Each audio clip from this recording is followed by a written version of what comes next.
Procesi dezinsektimit vijon në të gjithë vendin sipas hartës së zonave turistike dhe urbane të përcaktuara nga ekipi epidemiologjik me qëllim uljen e dencisë së mushkonjave dhe garantimin e një sezoni veror më të sigurt për qytetarët dhe turistët.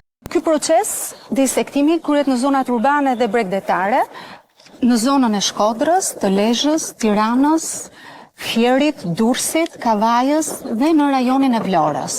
Pas procesit të vlerësimit entomologjik të kryer, fillon procesi i trajtimit të larvave dhe pas procesit të trajtimit bëhet dhe një monitoring pas trajtimit.